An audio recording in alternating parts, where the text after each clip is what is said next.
नमस्कार। भारतीय योग चिकित्सक संघ के इस वर्चुअल फेसबुक, यूट्यूब और जूम ऐप पर उपस्थित सभी योगी साधकों को मेरा प्यार भरा नमस्कार। हम नित्य दिन की भांति अपनी भारत को 75 रोगों से आज़ादी दिलाने हेतु 75 बीमारियों को, जो डेली लाइफ स्टाइल से जुड़ी हुई बीमारियां होती हैं, उनके निवारण के लिए हम देश के प्रख्यात योग चिकित्सकों, योगा थेरेपिस्ट, योगाचार्यों आदि को हम बुला करके आपका निवारण करा रहे हैं। इस ऑनलाइन माध्यम से जुड़ रहे हमारे सभी साधकों को एक निवेदन है कि इस लिंक को आप तत्काल अपने सभी जानने वाले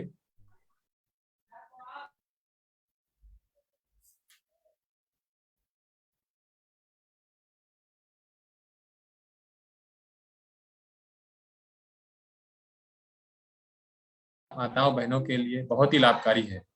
लेकिन जितने भी योग चिकित्सक और योगाचार आदि हैं, उनको लिए भी बहुत इम्पोर्टेंट है, क्योंकि जो भी बीमारी हमारे बीच में ली जाती है उसके लिए हमारे विशेषज्ञ उसकी तैयारी करते हैं, उसकी जानकारी आपको साइंटिफिक वे में बताते हैं, किस प्रकार से उसका ट्रीटमेंट, कारण और निवारण किस प्रकार किया जा सकता है। तो इस कार्यक्रम को बढ़ाने के लिए हमारे साथ में सहयोग कर रहे हमारे ज्वाइंट सेक्रेटरी एवं इस कार्यक्रम के इंचार्ज डॉक्टर प्रमोद जी, उनका बहुत बहुत स्वागत है। साथ ही साथ आईवाईटीए की नेशनल सेक्रेटरी निम लामू शेरपा जी, जो सिक्किम राज्य से संबंध रखते हैं, उनका भी बहुत बहुत स्वागत है। डॉक्टर अजय बख्तारिया जी, शामली भारती जी और हमारे सभी बंधुवर आदरणीय हरिभाई आर्यन जी शायद जुड़ गए हैं, उनका भी बहुत बहुत स्वागत है।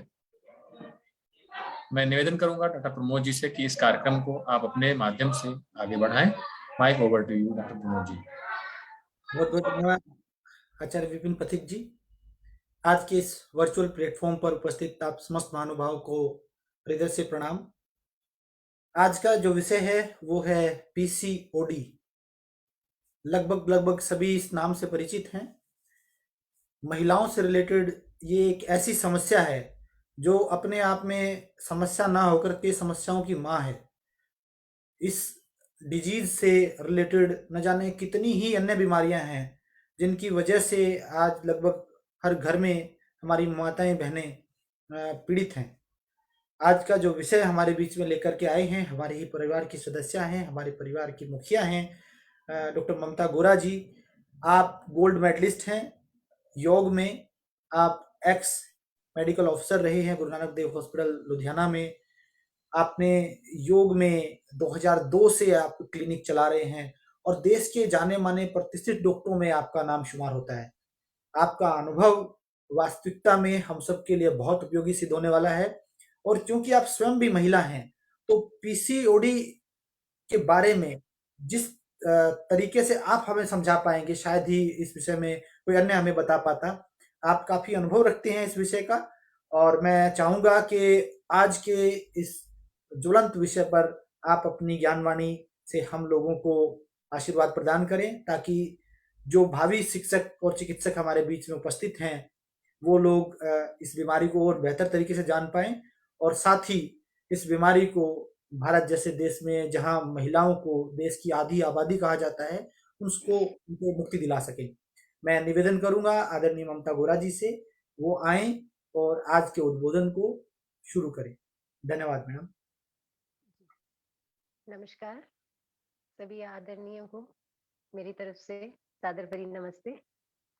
और मैं डॉक्टर ममता गोरा, कांगड़ा हिमाचल से। मैं एक होम्योपैथिक प्रैक्टिशनर हूँ और योगा थेरेपिस्ट हूँ। काफी सालों से योगा में भी वर्क कर रही हूँ और ऐसे केसेस जो पीसीओडी आज जैसे टॉपिक है हमारा, खुद से ट्रीट किए हैं मैंने अपने क्लिनिक में योगा से। इसी पे चर्चा करेंगे आज। ज्यादा समय ना लेते हुए डायरेक्ट हम अपने टॉपिक पे आते हैं, पीसीओडी है क्या।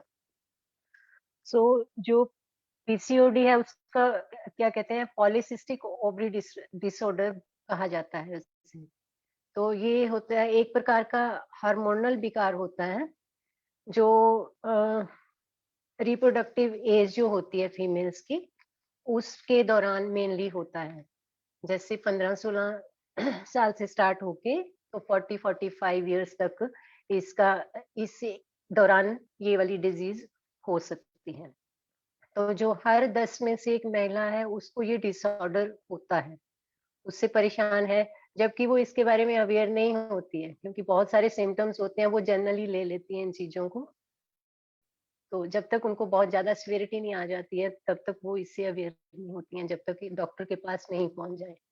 सो इस डिसऑर्डर में ओवरी के जो आसपास और भीतर जो हो छोटे छोटे सिस्ट बनने लग जाते हैं। सिस्ट मीन्स गांठें बनने लग जाती हैं, जिनको ट्यूमर्स भी बोला जाता है। ठीक है, वो कई बार कैंसरस भी हो सकती हैं, कई बार नॉन कैंसरस होती हैं ये चीजें। तो बट इनको अगर नॉन कैंसरस भी हैं तो भी सीरियसली लेना पड़ता है, क्योंकि इससे और भी प्रॉब्लम्स हो जाती हैं।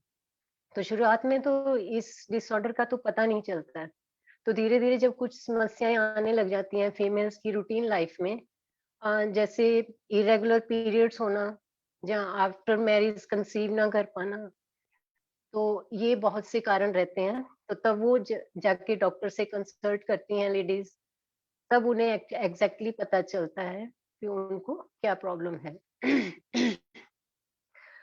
सो जो ये डिसऑर्डर है उसके होने के कई कारण रहते हैं, जैसे इम्बैलेंस होना हार्मोन्स का, ओबेसिटी, मोटापा जिसे कहते हैं। जब आप देखें भी अगर मोटापा बढ़ रहा है तो वो एक कारण रह सकता है कि आपको ये डिजीज अंदर हो रही है। ये जेनेटिक प्रॉब्लम भी हो सकती है। अगर आपकी फैमिली में आपकी फैमिली में अगर अपने ग्रैंड मदर को है, जहाँ आपकी मदर को है या सिस्टर्स में ये हिस्ट्री पाई जाती है, तो फीमेल्स में मेनली ये समस्याएं होने की रिस्क रहते ही हैं। तो इसके जो कुछ लक्षण दिखाई देते हैं हमें, लक्षण जैसे इनका अगर हमने थोड़ा अपने आप से देखना हो कि हमें ये प्रॉब्लम है तो नहीं, तो इरेगुलर पीरियड्स तो सबसे पहले इसी चीज को मेंशन करके चलते हैं हम, कि अगर को हमारी यूट्रस में ओवरी में कोई प्रॉब्लम तो नहीं है। चेहरे पे एक्स्ट्रा पिंपल्स होना एक नॉर्मल जैसे होता है, बट एक जो एक्स्ट्रा बार बार होना, रिपीट होना आफ्टर ट्रीटमेंट भी, तो ये भी एक कंसीडर किया जा सकता है इसका लक्षण। चेहरे पे अधिक बाल हो जाना इन एरियाज में जैसे, तो यहाँ पे और ये यहाँ तक नीचे तक बाल आने लग जाते हैं फीमेल्स के ना, तो ये भी एक उनका लक्षण है। उनको हैवी ब्लीडिंग रहे अगर पीरियड्स में, तो ये भी एक लक्षण है इस चीज का, पीसीओडी का। वेट बढ़ जाना, हेडेक होना, थकावट रहना, ये सारे लक्षण इसी चीज से हम कोरिलेट कर सकते हैं। और भी बहुत से लक्षण हैं। तो जब पीसीओडी हो जाता है तो इससे और भी बीमारियां अंदर तैयार होनी स्टार्ट हो जाती हैं, क्योंकि पीसीओडी होने से सीधा इफेक्ट यूट्रस पे आएगा। यूट्रस हमारा जब नॉर्मल फंक्शन नहीं करेगा तो और बीमारियां तैयार होंगी, जैसे आगे जाके गर्भधारण में अक्षमता हो जाती है किसी को, या डायबिटिक पेशेंट बन जाता है वो पर्सन, वो फीमेल। तो लिवर डिजीजेस जैसे उसमें आ जाती हैं, लिवर प्रॉब्लम्स बहुत सारी रहती हैं। फिर डिप्रेशन में आ जाएगा पेशेंट जो है, उसमें मूड स्विंग होने, जस्ट अ मिनट। सो ये तो थोड़े लक्षण हैं, थोड़े कारण बताए, थोड़े लक्षण बताए मैंने। तो इसमें कोई इतना बड़ा, इसको अगर टाइमली डायग्नोज कर लिया जाए तो इसका सबसे पहले तो इसके जब इसको ट्रीट करना है, उससे ट्रीटमेंट लेने से पहले तो अपनी जीवन शैली में ही थोड़ा सा अगर बदलाव कर लेंगे तो इस बीमारी पे हम काबू पा सकते हैं। क्योंकि अगर इसको हम ठीक नहीं करेंगे, जब माना छोटी सी है उसको इग्नोर कर दिया छोटी सिस्ट को, तो वो डे बाय डे बढ़ेगी, बहुत बड़ा बनते बनते वो फाइब्रॉइड का रूप ले लेती है। तो वो बहुत हानिकारक होता है, वो कैंसरस स्टेज पे चली जाती है। तो पीसीओडी को नियंत्रण और मैनेज करने का सबसे अच्छा तरीका है हमारा वेट मैनेजमेंट। वेट मैनेजमेंट में क्या करते हैं हम, वजन को कम करना है अपना, तो कितना करें, जितना आपका है एट प्रेजेंट, उससे 5 to 10% भी हम अगर कम कर लेते हैं तो इस बीमारी में हमें बहुत हेल्प मिलती है ट्रीटमेंट के लिए। सो पीसीओडी रोगियों को नियमित रूप से कोई ना कोई व्यायाम, अभी तो हम योगाभ्यास की बात करेंगे, तो करना चाहिए, और स्वस्थ आहार होना चाहिए उनका, जो भी डाइट है हेल्दी होनी चाहिए उनकी, और एक टाइमली लेना। लाइक फीमेल्स को हैबिट होती है ब्रेकफास्ट जब तक सभी करेंगे करते सभी के करते करते 9 से 10, 10 से 11 हो जाते हैं, जबकि फीमेल को सबसे पहले नीड होती है अपना ब्रेकफास्ट लेने की। सो ये चीजें छोटी छोटी बातें हैं जो हम फैमिलीज में या अपने सोसाइटी में नोटिस करते ही होंगे, बट अवेयर नहीं है इस चीज से। तो नहीं ले रहे हैं तो कोई बात नहीं, जबकि टाइमली अपनी सारी डाइट लेनी ही है। और जो डाइट लेनी है वो शुगर और कार्बोहाइड्रेट्स की मात्रा उसमें कम होनी चाहिए। तो ये तो सारा विश्लेषण जो है जी मॉडर्न साइंस के अकॉर्डिंग हो गया। तो हमें यहाँ पे बात करनी है योग की। तो योग से इस समस्या का समाधान करना है तो उसके लिए क्या है, कैसे करेंगे? आजकल तो ये जानना बहुत ही आसान हो गया है, क्योंकि आज सर्च मारेंगे गूगल पे कि हमें योग में ट्रीटमेंट चाहिए, तो उसमें आसन, प्राणायाम, इवन मुद्राएं और क्रियाएं भी उसमें एक लिस्ट तैयार आ जाती है आपके पास। तो ये तो बहुत ही आसान हो गया है, बट योग इसमें जब हम योग को करना है और उसको जीना है, इन दोनों में ही बहुत फर्क है। जब एक हम इस लेवल पे योग कर देख के करेंगे, वो एक एक्सरसाइज कहा जाएगा, जब तक हम उसको एक लेवल पे जाके नहीं करेंगे किसी भी आसन को या प्राणायाम को। तो वही बात है, भी एक करना और उस चीज को जीना दोनों में अलग बात है। हम योग में बीमारी का मूल कारण जो है मन को मानते हैं। तो ज्यादा गहराई में ना जाते हुए इतना बताना चाहूंगी कि किसी भी रोग के लिए रास्ता हमारे मनोभाव से होकर शरीर तक जाता है। सबसे पहले तो हमें मन को स्वस्थ रखने की जरूरत है, लेकिन यह बहुत ही मुश्किल है। इस पर हमें बहुत ही कार्य करना है। रूटीन लाइफ में भी हमें बहुत अवेयर रहना पड़ता है। हमें मन पे कार्य करने के लिए हमें इतना शरीर पे कार्य करने के लिए एफर्ट नहीं करना पड़ता है, जितना हमें अपने मन को कंट्रोल में रखने के लिए एफर्ट करना पड़ता है। और जो योग की योग के फील्ड में है, जो योग को जीते हैं, वो इस बात से भली भांति अवगत हैं कि कोई भी अच्छी बुरी बात का असर सीधा हमारे मन पर होता है, और उस असर का प्रभाव हमारे शरीर पर दिखाई देता है। सो शरीर पे असर कैसे दिखाई देता है? योग सूत्रों में बताया गया है, हमारे जो है 3 शरीर हैं, स्थूल, सूक्ष्म और कारण। तो ये 3 शरीर हैं हमारे। तो 3 शरीर कैसे? ये तीनों हमें दिखते क्यों नहीं? वो इसीलिए नहीं दिखते हैं क्योंकि स्थूल स्थूल जो बोला गया है, वो एक जो हम देख पा रहे हैं अपने आप को, जो जन्म ले रहा है, एक बॉडी है जो हमें दिखाई देती है, जो 5 तत्व से बनी है। तो ये है हमारा स्थूल शरीर। और जो सूक्ष्म शरीर है, वो भौतिक शरीर के अंदर, स्थूल शरीर के अंदर अनदेखा शरीर है, जो हमारे भाव है, हमारे इमोशंस हैं, फीलिंग्स हैं, जो हम महसूस करते हैं, वो हमारा सूक्ष्म शरीर है। और है कारण शरीर। कारण शरीर क्या है? जिसे हम आत्मा कहते हैं, सोल कहते हैं। इन तीनों शरीर का विश्लेषण तो बहुत ही बड़ा है। इन 2-3 लाइनों में इन 3 शरीर की व्याख्या हम नहीं कर पाते हैं, समय सीमा होने से। और मेन टॉपिक जो हमारा है, तो उसी पे ही ज्यादा हम फोकस करेंगे। तो अभी हम मेन जो बात कर रहे हैं पीसीओडी की कर रहे हैं। तो इसमें यौगिक उपचार, तो हमारे सूक्ष्म शरीर में जो है 7 चक्र हैं। तो उन चक्रों में से एक चक्र जो है स्वादिष्ठान चक्र। स्वादिष्ठान चक्र जो हमारे मूलाधार चक्र, जो स्पाइन के लास्ट पॉइंट पे रहता है, उससे थोड़ा सा ऊपर हमारे जेनिटल्स के पीछे स्पाइन पे रहता है। जस्ट मूलाधार चक्र से थोड़ा सा ऊपर। सो ये हमें क्या रिप्रेजेंट करता है? ये चक्र मेनली ये सेक्सुअलिटी और हमारा इमोशनल लेवल और बैलेंस जो है उसको रिप्रेजेंट करता है। और जो हमारा रिप्रोडक्टिव सिस्टम है, वो इससे एसोसिएट रहता है।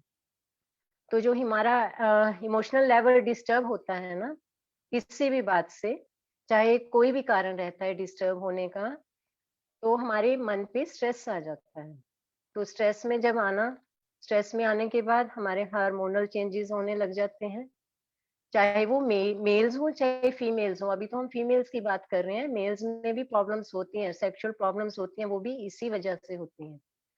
तो अभी पीसीओडी की उस पे ही चर्चा करते हैं, उसी का नाम लेके चर्चा करते हैं। तो जब वो हार्मोन इम्बैलेंस होने लग जाते हैं हमारे, तो हमारे शरीर उन सब का इफेक्ट जो है धीरे-धीरे हमारे शरीर पर होने लग जाता है, शरीर के ऑर्गन्स पर होने लग जाता है। और इसलिए जब योग के द्वारा इस डिसऑर्डर या अन्य किसी भी बीमारी को हमें ठीक करना है, तो हमें फिजिकल लेवल से ज़्यादा मेंटल और इमोशनल लेवल पर काम करना होता है। तो अ, इस पे हमने काम कैसे करना है? तो जो काम तो योग में तो वही है, आसन है, प्राणायाम है। बहुत कुछ अगर इससे ऊपर चल जाए, मुद्राएँ करेंगे हम, कुछ क्रियाएँ करेंगे हम।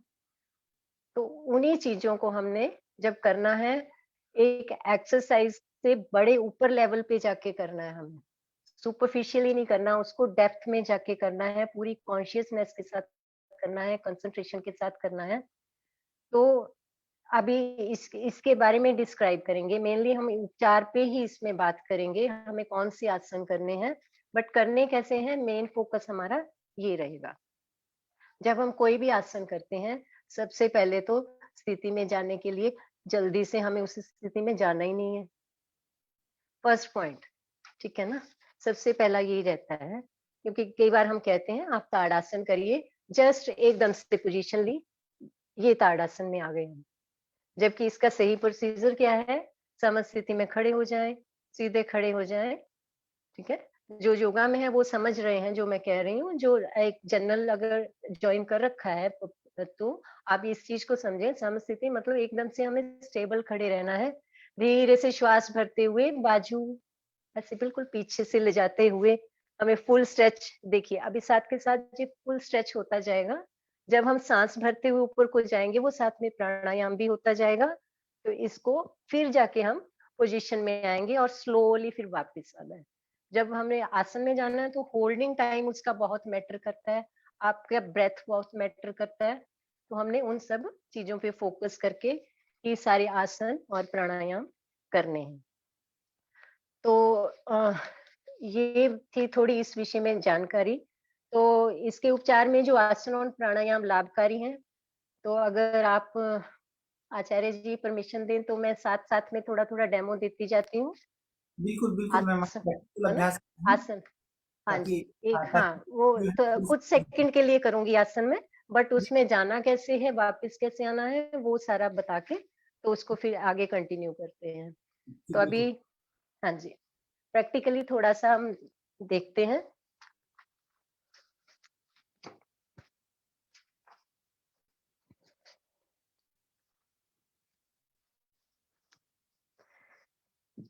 सबसे पहले बैठने वाले आसन।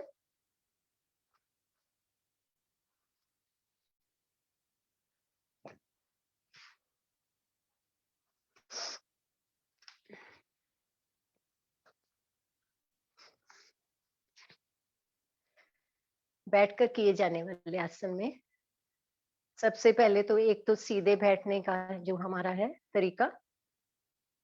सीधा बैठना क्या होता है, हम ऐसे बैठ जाते हैं, चौकड़ी लगाई है, हमें लगता है हम बड़े अच्छे से बैठे हैं, बट एक ऐसे बैठना और इस लेवल पे बैठना, तो आप इस चीज को देख सकते हैं।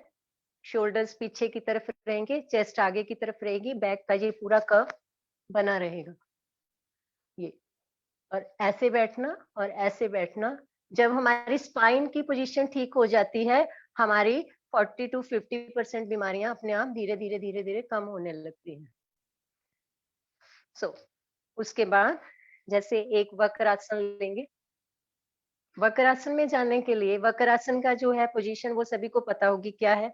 जाना कैसे है, एक सीधे बैठेंगे, सीधे बैठे दंडासन में आए, लेग फोल्ड किया, हाथ पीछे, पूरी टेक्निक के साथ जाते हुए। अगर आप घुटना टच नहीं कर पा रहे हैं, जो बिगिनर्स होते हैं वो नहीं कर पाते हैं, नहीं टच कर पाते हैं, तो यहाँ से ऐसे इसको सपोर्ट देते हुए एक प्रॉपर पोजीशन में आएंगे और होल्ड करेंगे, ठीक है। और ये सारा मैंने बोलते हुए किया, तो यही चीज ब्रीदिंग के साथ कैसे करेंगे?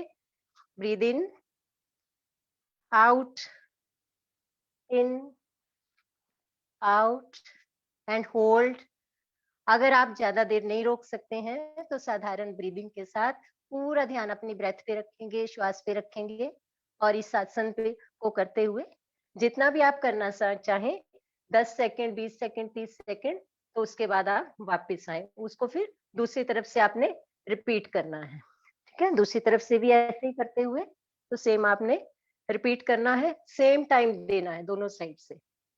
ठीक है, उसके बाद इसमें एक बटरफ्लाई, बहुत ही सिंपल। इसमें कैसे पोजीशन बनानी है?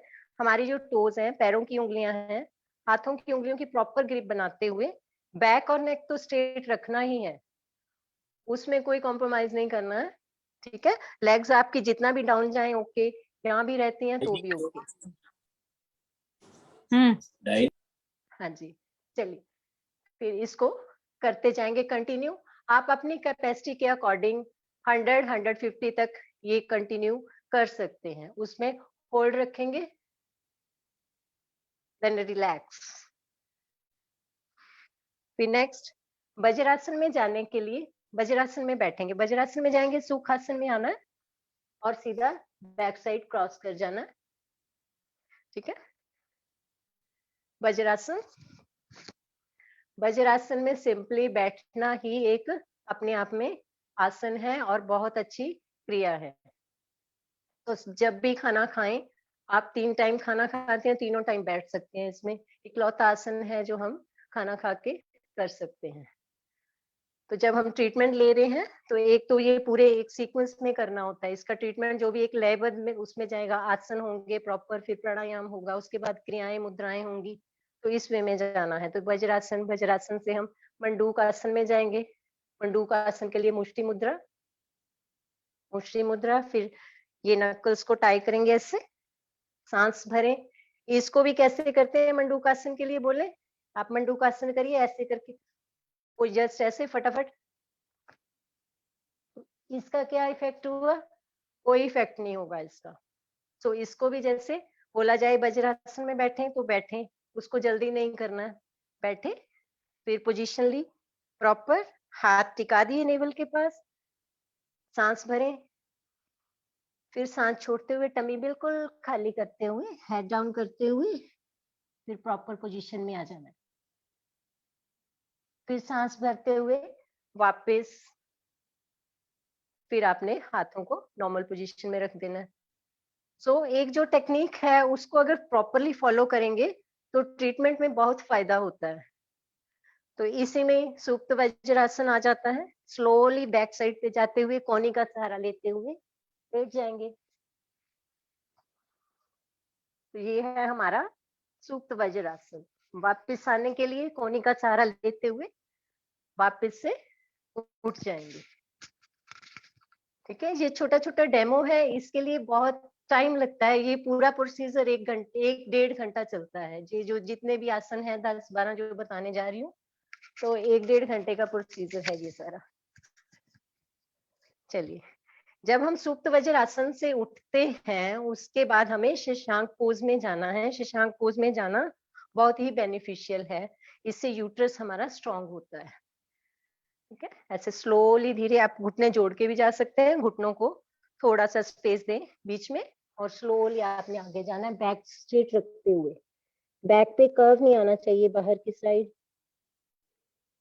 तो इस पोजीशन में होल्ड रखेंगे, यहीं से फिर सांस भरते वापिस आना है। मेनली ये जो आसन है सारे हमारे स्वादिष्टान चक्र पे वर्क करते हैं।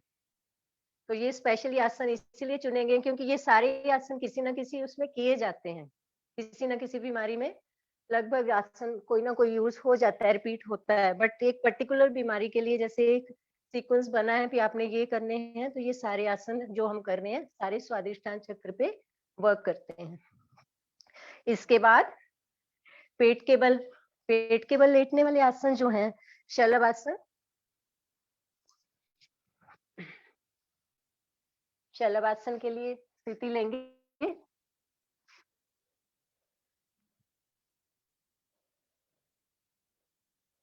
ठीक है। अगर आपको इजी ना हो तो आप ऐसे मुष्टि मुद्रा बना के थाइस के नीचे रख के, यस, इस तरह से, तो लेग्स को ऊपर की तरफ उठाएंगे और फोल्ड रखेंगे। फेस नहीं उठाना है, साथ में थाइस और लेग्स पूरी उठानी बिना घुटना फोल्ड किए। तो इसमें होल्ड रखेंगे और स्लोली फिर वापस आ जाएंगे। उसके बाद भुजंगासन। भुजंगासन में पूरा स्ट्रेच नहीं करना है, नेवल तक बॉडी उठाते हुए, सांस भरते हुए ऐसे बॉडी उठाएंगे। कोनिया चेस्ट की तरफ ही रहेंगी, ऐसे बाहर को फैलानी नहीं है। और मेन बात इसमें ये है कि जो भी आसन हमने करवाने हैं वो सिस्ट का लेवल देख के करवाने हैं, क्योंकि ये आसन जो है इनके विपरीत इफेक्ट्स भी हो सकते हैं, बैड इफेक्ट्स भी हो सकते हैं। इसमें सिर्फ आसन बताए जा रहे हैं, इसमें जो इनके जैसे बेनिफिट है इनकी वो हानियां भी होती हैं। धनुरासन,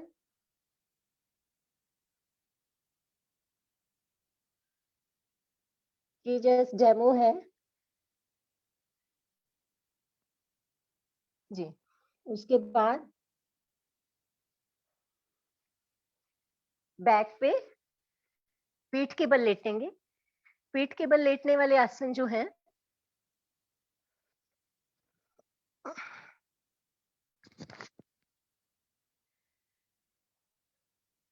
सबसे पहले तो साइकिलिंग सभी जानते होंगे, ठीक है। दोनों लेग्स को रेगुलर चलाते हुए हाथ थाइस के पास रखेंगे। चलानी कैसे है, लेग्स ऐसे ढीली ढीली नहीं चलानी है, पूरा स्ट्रेच फील करते हुए ये इस तरह से लोअर टमी पे इसका पूरा इफेक्ट आएगा, ठीक है। नेक्स्ट है इसी में पादवृतासन, ठीक है। पांव से सर्कल चलाना, पांव से फुल सर्कल चलाना, पूरी स्ट्रेच करते हुए लेग को लेके जाएंगे अंदर बाहर दोनों तरफ से। 10 काउंटिंग के साथ, 20 काउंटिंग के साथ, जैसे भी आप करना चाहें कर सकते हैं। पहले सिंगल सिंगल लेग से करेंगे, फिर दोनों लेग से करेंगे, दोनों लेग से पूरा स्ट्रेच देते हुए। अगर ये वाला करना टफ लगता है तो हाथों को हम ना थाइज के नीचे या हिप्स के नीचे रख सकते हैं, इससे हमें सपोर्ट मिल जाती है, ठीक है। इसको भी दोनों तरफ से करना है। इसके बाद उत्तान पादासन, इसमें होल्ड रखेंगे। इसमें अगर हिप्स पे सपोर्ट ना लें तो ज्यादा अच्छा है, सपोर्ट लेने से इतना स्ट्रेच नहीं आता है इस एरिया में जब हम सपोर्ट ले लेते हैं।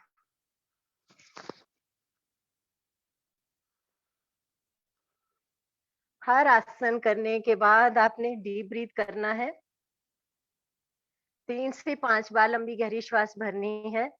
उसके बाद नेक्स्ट आसन करना है। ये एक नियम बना के करें, ये नहीं है कि आपको 10 आसन बताए गए हैं तो आप जल्दी जल्दी से करके आप फ्री हो जाएं। जब आप बीच में डीप ब्रीदिंग करेंगे, एक तो आपका प्राणायाम हो जाएगा और उसके साथ साथ आपको रेस्ट भी मिलेगी, और अगला आसन करने के लिए बहुत अच्छे से आपकी बॉडी आपको सपोर्ट करेगी। इसके बाद अर्धहलासन। अर्धहलासन इस तरह से, अगर आप नहीं कर पाते हैं, कई बार मोटापा होता है उसकी वजह से, तो आप दीवार का सहारा लेके इस एरिया को दीवार के साथ लगा के रखें, ठीक है। इसके बाद आता है हलासन, जो लेग्स को पीछे की तरफ लेके जाना है। वो थोड़ा अलग लेवल आ जाएगा, क्योंकि ये बहुत ही सिंपल आसन है सारे जो करने होते हैं। इसके बाद नौकासन आ जाता है। नौकासन, जब आपने हलासन कर लिया, हलासन के बाद बोट पोज जो है, नौकासन भी देख लें। नौकासन होल्ड रखना है इसमें, जिस भी लेवल पे आप कर सके, इतने पे या इससे ऊपर भी, तो नौकासन बोट पोज। इसके बाद मत्स्य आसन आता है एक, क्योंकि हमें काउंटर आसन करने होते हैं। जब हम एक आसन फॉरवर्ड बेंडिंग करते हैं तो बैक बेंडिंग करनी होती है, बैक बेंडिंग करनी है तो फॉरवर्ड बेंडिंग करनी होती है। तो इसके बाद मत्स्य आसन कर लेंगे। धीरे से उठे, चेस्ट ऊपर की तरफ लिफ्ट करते हुए, होल्ड, और इस पोजीशन में बने रहें 10 से 15 सेकेंड। जैसे ज्यादा कर सकते हैं तो ज्यादा करिए।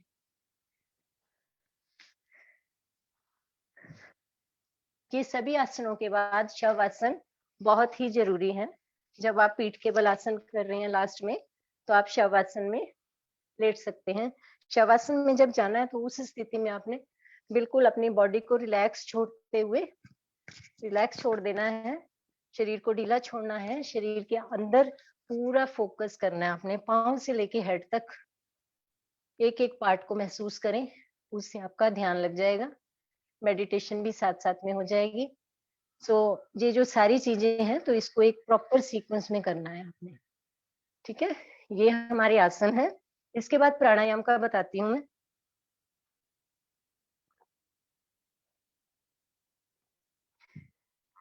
आसन जल्दी जल्दी करने से ना ब्रेथलेसनेस होने लग जाती है, तो इसीलिए कहते हैं डीप ब्रीदिंग हर आसन के बाद करना है। चलिए, इसके बाद है प्राणायाम। प्राणायाम कह सकते हैं, क्रियाएं कह सकते हैं। जो मेन है ना, जो बहुत इफेक्टिव है चीज, वो है एब्डोमिनल ब्रीदिंग हमारी।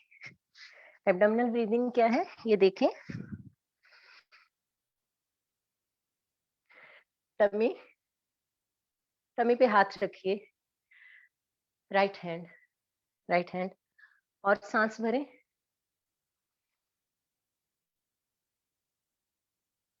सांस भरना है और टमी तक लेके जाना है, और टमी को बिल्कुल बैलून की तरह फुला देना है। जैसे बैलून फूल जाता है उस तरह तो फुला देना है बिल्कुल।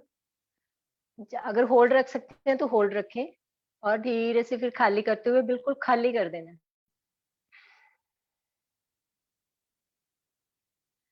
फिर से भरेंगे,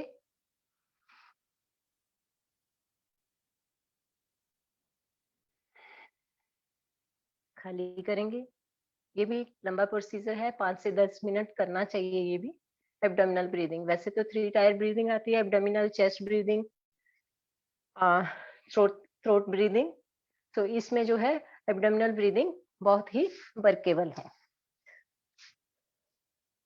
और एक इसके बाद प्राणायाम कह लीजिए, जैसे क्रियाएं कह लें, तो अग्निसार क्रिया जो है, टमी को आगे पीछे करना है हमें, तो अग्निसार क्रिया सभी जानते होंगे। कपालभाति, कपालभाति, और वो एक जो ये भी है कि एक इसको प्रॉपर जो वे में करना, मेन इसका यही है, क्योंकि सभी चीजें ये सभी जानते होंगे, जो योग में है वो भी, और जो कॉमन मैन है वो भी, बट इनको करने का जो तरीका है वो ट्रीटमेंट में, हीलिंग में बहुत ही हाँ जी, योगा की जय है जी।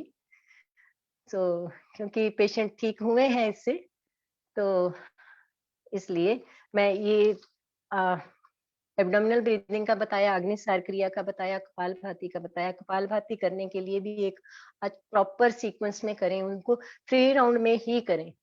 कपालभाति जब भी आप करें, डीप ब्रीदिंग के साथ स्टार्ट करना है।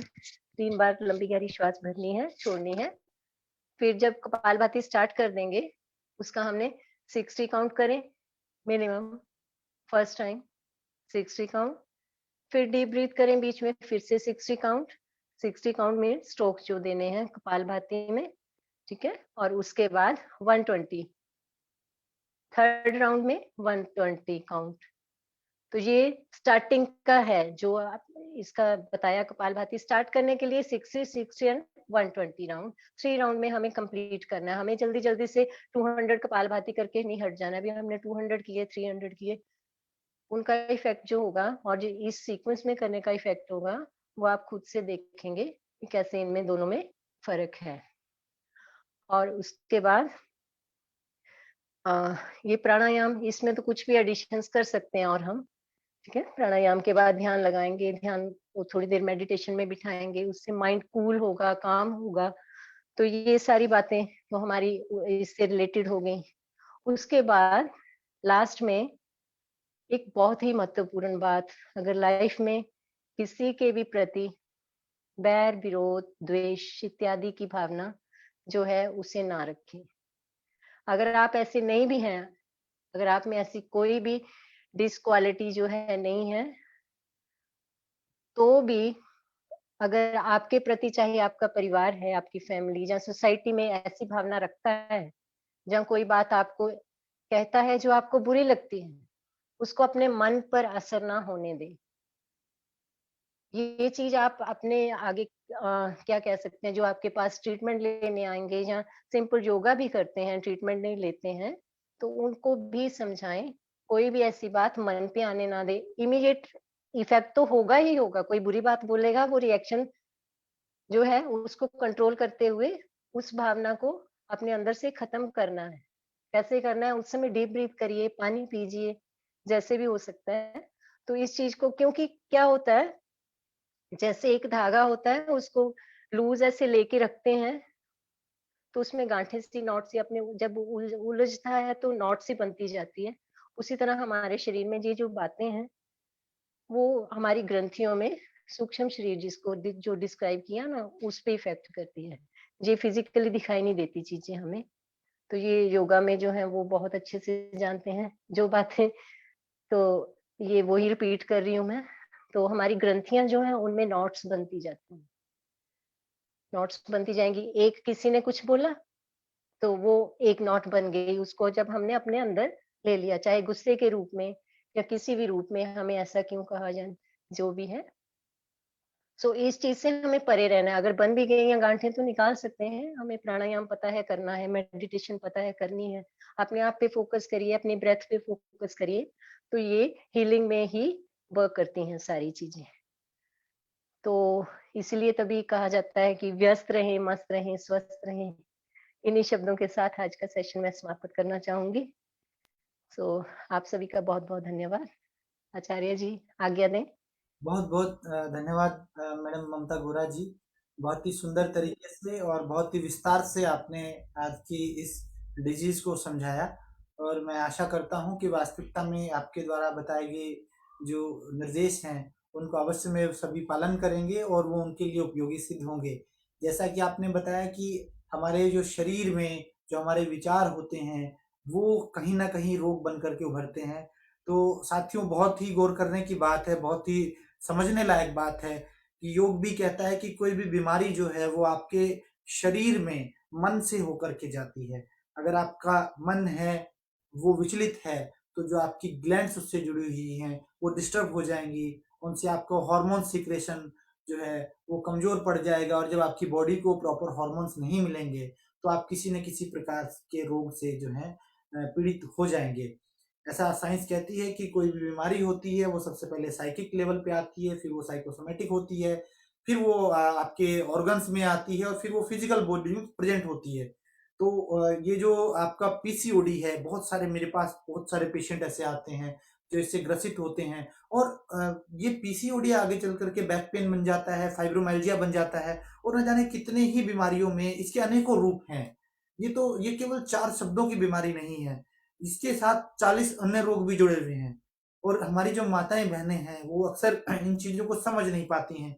अक्सर जो आपका मन ज्यादातर चलता रहता है, उस मन के चलने से आपके शरीर में इतने इतने रोग आ जाते हैं कि आप उसको किसी एक बीमारी में डिस्क्राइब नहीं कर पाते। तो उन्हीं का नाम है पीसीओडी। बहुत ही सुंदर तरीके से मैडम ने समझाया, और बड़े ही प्रैक्टिकल तरीके से समझाया। और मैं बड़ा धन्यवाद देना चाहूंगा आपको कि बहुत अच्छे आसनों के माध्यम से आपने समझाया, और आप नियमित अभ्यासी हैं, ये आपके प्रैक्टिकल अभ्यास है। आज हमने देखा कि आपके आसन जो थे वो बहुत अच्छे तरह से आप उनको कर पा रहे थे, आपके आसन उच्च कोटि के थे। इसका मतलब आप वास्तविकता में आप नियमित अभ्यास करते हैं, और आप वास्तविकता में गोल्ड मेडल के अधिकारी रहे हैं। और हम चाहते हैं कि आगे भी आपका इसी तरह से स्नेह हमारे साथ बना रहेगा। साथियों, डॉक्टर ममता गोरा जी हमारे हिमाचल आईवाईटी परिवार के मुखिया भी हैं, वो प्रेसिडेंट हैं वहाँ पर, पूरा हिमाचल देख रहे हैं। और आज जो विषय इन्होंने हमारे बीच में रखा, मैं समझता हूँ कि आप सब लोग उसको अवश्य में समझ पाए होंगे। और जब भी आपको इस विषय के बारे में या इस लेक्चर को दोबारा से सुनना होगा, तो आप हमारे यूट्यूब चैनल पर जाकर के इस कार्यक्रम की रिकॉर्डिंग को फिर से देख सकते हैं। और आपके जो सवाल कमेंट बॉक्स में लिख के हम उनका निवारण जो है मैडम ममता गोरा जी से यहाँ पूछ सकें। मैं समझता हूँ शायद एक क्वेश्चन हमारे बीच में आया भी है। जी, डाइट से भी पूछते हैं। राइट, जी, यस। डाइट के क्वेश्चंस आए हैं। डाइट जी पूछ रहे हैं कि डाइट इसमें क्या रहना चाहिए, क्या खाएं जिससे हम इस चीज से बच सके। सबसे पहले तो यही है कि सिंपल घर का खाना जो भी है वो हार्म कभी नहीं करता है। जैसे रूटीन बने, जैसे आजकल वो ट्रेंड में चल रहा है डाइटिंग करेंगे। डाइटिंग में क्या आता है, हम खाना छोड़ेंगे। तो ये बात तो बिल्कुल भी नहीं आती है इसमें। सो हमें खाना छोड़ना नहीं है, खाना कम कर सकते हैं। ठीक है? एक तो शुगर लेवल का मतलब ये है जो आर्टिफिशियल शुगर है ना, जैसे कैंडीज़ हैं, बिस्किट्स हैं, जो या जैसे मैदे की चीज़ें हैं, ये सारी। और जंक फूड्स तो टोटली छोड़ने ही पड़ेंगे अगर किसी को ये बीमारी है। ऑकेजनली तो खाना है, ऐसा नहीं है ऑकेजनली नहीं खा सकते हैं, बट रूटीन में ये सारी चीज़ें हमें छोड़नी है। एक शुगर लेवल और एक कार्बोहाइड्रेट्स का जो लेवल है, वो हमें कम करना है। कार्बोहाइड्रेट्स आप समझते हैं कार्ब्स होते हैं, वो हमारी बॉडी में एग्रेशन पैदा करते हैं, ठीक है? जो कपालभाति वगैरह हम करवाते हैं, तो वो कार्ब्स को खत्म करने के लिए करवाते हैं।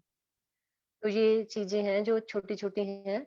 और जो एक जो फ्रूट्स का है, एक फ्रूट्स का अब जो भी मौसमी फ्रूट है, आप सीज़नली फ्रूट्स जो आते हैं, वो लें, उसमें कोई ऐसा नहीं। जैसे शुगर भी है किसी को, बट वो कहेंगे कि फ्रूट्स कैसे खाने हैं? बट वो कहीं न कहीं कुछ ना कुछ तो खा ही लेते हैं, तो फ्रूट्स क्यों अवॉइड करने हैं? बिल्कुल जैसे, बिल्कुल। है ना? तो ये वैसे भी एक नॉर्मली लाइफ में भी देखा जाए, अगर अगर तो ये चीज़ें इसको लेते हैं कि हमें ये चीज़ नहीं खानी है, बट दूसरी चीज़ से अवेयर नहीं होते हैं कि हमें ये भी नहीं खानी है ना? तो उसके लिए तो इसीलिए जो नॉर्मल आपका होम फूड है, उसमें आपने कटौती नहीं करनी है। बट एक जो फ्राइड फूड है डेली, और उसमें डेली बेस पे नहीं खाना है, वीकली तो खाते ही हैं। उसमें मैं अभी मना नहीं करती हूँ। अगर एक डाइट प्लान पूरा दिया जाएगा, वो तो स्ट्रिक्टली दिया जाएगा, डाइट प्लान जो होता है। बट अगर एक उस पे देखा जाए नॉर्मल लाइफ में कैसे हमें रहना है, तो हमें उस पे हमें फोकस करना ही करना है। अब राइस किसी को हैबिट बनी होती है, हमें डेली राइस खाने हैं, जबकि पता है वो खराब कर रहे हैं हमें। बिल्कुल तो इसका तो कोई सॉल्यूशन नहीं है, छोड़ने तो खुद को ही पड़ेंगे, उस बंदे को ही छोड़ने पड़ेंगे, ठीक है?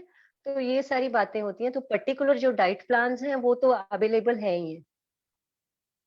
वो अवेलेबल हैं, तो वो ऐसे जैसे अब क्या खाएँ, क्या नहीं खाएँ, तो उस चीज़ में अभी इसमें डिस्कस करना वो शायद नहीं कर पाएँगे इस समय। नहीं, इसमें दो चीजों का खास आप ध्यान रखें साथियों। जो भी फ्रूट आप या सब्जियां जो भी आपके 100 किलोमीटर के एरिया में जहां आप रहते हैं उससे 100 किलोमीटर के एरिया हाँ, में जो पैदा होते हैं, वो आपके शरीर के लिए उपयुक्त होते हैं। देखिए, हम लोग जैसे मैं हरियाणा में रहता हूँ, तो मेरे हरियाणा में सेब नहीं उगता। मेरे शरीर को सेब की जरूरत नहीं है, मेरे शरीर को अमरूद की जरूरत है। सेब से 300 गुना ज्यादा विटामिन सी होता है अमरूद में, लेकिन हम सेब खाते हैं। तो आप प्रयास कीजिए, जिस मौसम में जो सब्जी 100 किलोमीटर के दायरे में उपलब्ध होती है, उस जी, समय मौसम के अकॉर्डिंग आपके शरीर को वास्तविकता में उसकी जरूरत होती है। आप देखेंगे जो मीठे फल होते हैं अक्सर वो गर्मियों में आते हैं, क्योंकि उस दौरान आपका शुगर लेवल डाउन आ जाता है। आपको वैसे फल खाने चाहिए। आप आटा जो है हम लोग इतना पतला पीस देते हैं कि उसके अंदर का जो फाइबर है वो नष्ट हो जाता है, जिसकी वजह से कब्ज हो जाती है, और कब्ज की वजह से फिर बहुत सारी ऐसी बीमारियां आ जाती हैं। तो आप ये ध्यान रखें कि आप भूखे मर के पहलवान कभी नहीं बन सकते। आप ये चीज दिमाग से निकाल दीजिए कि डाइटिंग में मैं देखता हूं अक्सर कि बहुत लोग के साथ डाइटिंग कर रहे हैं और खाना छोड़ देते, नहीं। आप ऐसे कभी पहलवान नहीं बन पाओगे। अगर आपको वास्तविकता में अपने शरीर को आपने एक्टिव रखना है, तो सब चीज खाइए लेकिन बैलेंस खाइए। और जब खाते हैं तो उस दौरान आपकी मनोवृत्ति कैसी होती है, कैसा आपका भाव है, देखिए, आप रसगुल्ला वैसे खाएंगे वो आपको डायबिटीज करेगा, लेकिन यदि कोई आपको प्रसाद के रूप में देता है, निश्चित रूप से वो आपको हार्म नहीं करेगा, क्योंकि आपकी जो मनोवृत्ति है वो उसको देखने की बदल जाती है। तो आपका जो मन है उसको सदैव आप पॉजिटिव रखिए। जैसा मैडम ने बताया कि हमारे जो तीनों शरीर हैं उसमें बैलेंस होना बहुत जरूरी है। आपके सूक्ष्म शरीर में, कारण शरीर में और आपका जो स्थूल शरीर है, इन तीनों में यदि बैलेंस रहेगा, जैसा गीता में कहा भी गया है, समत्वम योग उच्यते, समभाव होना चाहिए, समानुपात होना चाहिए, तो कभी भी कोई चीज आपको हार्म नहीं करेगी। मैं समझता हूं कि आज का सेशन बहुत शानदार सेशन रहा और इससे अवश्य में आप लोगों को बहुत बढ़िया जानकारी मिली होगी। मैं पूरे आईआईटी परिवार की तरफ से और हमारे दर्शकों की तरफ से डॉक्टर ममता बोरा जी का बहुत बहुत धन्यवाद व्यक्त करता हूं। आपने इतने बिजी शेड्यूल में से समय निकाला और क्रियात्मक रूप से आपने ये अभ्यास कराया, इसके लिए आप धन्यवाद के पात्र हैं। और ऐसे ही हम चाहेंगे कि आप अन्य विषयों को लेकर के भी हमारे बीच में आते रहें, ताकि बाकी लोगों का भी मार्गदर्शन होता रहेगा। इस कार्यक्रम की रिकॉर्डिंग आप हमारे YouTube चैनल से प्राप्त कर सकते हैं। और मेरा विनम्र निवेदन रहेगा, जितने भी हमारे दर्शक जो रोज जुड़ते हैं वो प्रतिदिन कोशिश करें 5-7 लोगों को और जोड़ें। ये वर्चुअल सेशन है, फ्री ऑफ कॉस्ट है। हम आप लोगों के लिए देश के कोने कोने से कोशिश करते हैं कि जो योग्य योग चिकित्सक हैं उनको आपके बीच में लेकर के आए। लेकिन इस समय मैं देख रहा हूं कि संख्या जो है, पता नहीं क्यों लोग इसको ज्वाइन नहीं करना चाहते या संख्या कम रहती है। आप किसी डॉक्टर के पास जाओगे, इवन हमारे जो थेरेपिस्ट यहाँ लेक्चर के लिए आते हैं उन्हीं के पास जाओगे तो एक बहुत मोटी फीस आपको देनी पड़ती है। लेकिन यहाँ वर्चुअल माध्यम पे भी आप लोग मैं समझता हूँ कि एक अच्छा प्रदर्शन नहीं है। आप लोगों को इसको अप्रिशिएट करना चाहिए और लोगों को कोशिश करनी चाहिए कि ये संदेश ज्यादा से ज्यादा लोगों तक पहुंचे। हर वो साथी जो यहाँ जुड़ा हुआ है वो एक योद्धा की तरह से काम करे। योग भारतीय, अगर हम अपनी भारतीय संस्कृति का हम